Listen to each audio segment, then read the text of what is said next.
അടുത്ത പ്രോഗ്രാം നല്ല ശബരിയാക്കാർ. ഗുരു, നിത്യജീവൻ അവകാശമാക്കേണ്ടതിന് ഞാൻ എന്ത് ചെയ്യണം? എന്തിനെ നല്ലവരെന്ന് വിളിക്കുന്നു? ദൈവം ഒരുവനല്ലാതെ നല്ലവൻ ആരുമില്ല. കൽപ്പനകൾ നിങ്ങൾക്കറിയാമല്ലോ. വ്യഭിചാരം ചെയ്യരുത്, കൊല ചെയ്യരുത്, ആരെയും കുറ്റം വിധിക്കരുത്, നിന്റെ അപ്പനെയും അമ്മയെയും ബഹുമാനിക്കുക. ഈ കൽപ്പനയെല്ലാം എന്റെ ചെറുപ്പം മുതൽ ഞാൻ കാത്തുകൊണ്ടിരിക്കുന്നു. എന്നാൽ ഇപ്പോൾ നീ ഒരു കാര്യം കൂടി ചെയ്യേണ്ടിയിരിക്കുന്നു. നിനക്കുള്ളതെല്ലാം വിറ്റ് ദരിദ്രർക്ക് കൊടുക്കുക. എന്നാൽ സ്വർഗത്തിൽ നിനക്ക് നിക്ഷേപം ഉണ്ടാകും. പിന്നെ വന്ന് എന്നെ അനുഗമിക്കുക. എന്നാൽ രക്ഷിക്കപ്പെടാൻ ഞങ്ങൾ എന്ത് ചെയ്യണം? തിരുവെഴുത്ത് എന്ത് പറയുന്നു? നിങ്ങൾ എങ്ങനെ വ്യാഖ്യാനിക്കുന്നു? നിന്റെ ദൈവമായ കർത്താവിനെ നീ പൂർണ്ണ ഹൃദയത്തോടും പൂർണ്ണാത്മാവോടും പൂർണ്ണ ശക്തിയോടും പൂർണ്ണ മനസ്സോടും കൂടെ സ്നേഹിക്കണമെന്നും കൂട്ടുകാരനെ നിന്നെ പോലെ തന്നെ സ്നേഹിക്കണമെന്നും തന്നെ. ശരിയാണ്, അങ്ങനെ തന്നെ ചെയ്യുക, നീയും ജീവിക്കും. ആരാണ് എന്റെ അയൽക്കാരൻ? ഏതായാലും ആ പടയാളികള് പിന്നെന്താ, കസിനാണോ? ഒരിക്കൽ ഒരു മനുഷ്യൻ യെരുശലേമിൽ നിന്ന് എരിഹോയിലേക്ക് പോവുകയായിരുന്നു.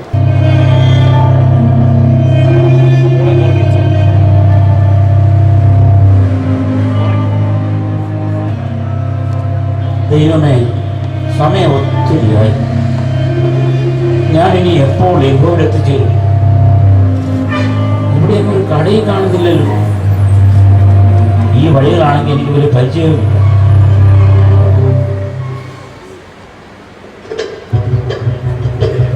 അയ്യോ അയ്യോ, എന്നെ ഒന്നും ചെയ്യരുതേ. നിങ്ങളൊക്കെ ആരാ? അയ്യോ അയ്യോ.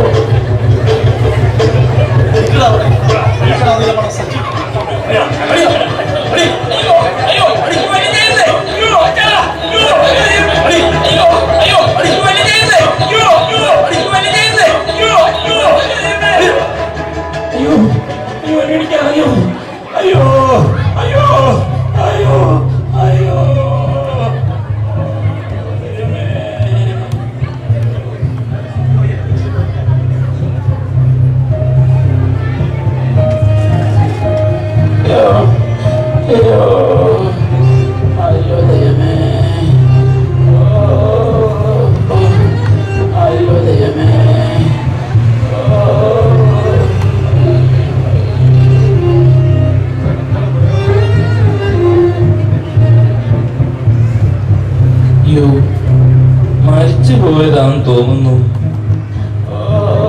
കള്ളന്മാർ ഉപദ്രവിച്ചതായിരിക്കും. ഏതായാലും എനിക്കിതിന്റെ ഒന്നും പുറകിന് പോകാൻ വയ്യ. എനിക്കതുകൊണ്ട് സമയവുമില്ല. ഞാൻ പോകും.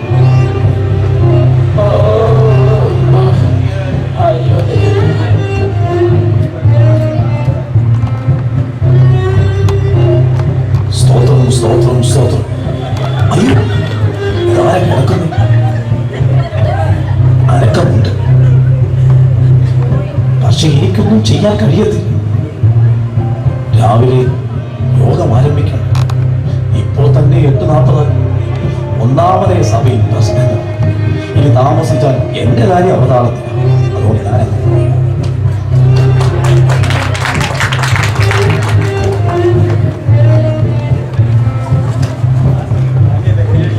അയ്യോ സ്നേഹിത, നിനക്ക് എന്ത് പറ്റി? സാരമില്ല, ഞാൻ നിന്റെ കൂട്ടുകാരനാണ്.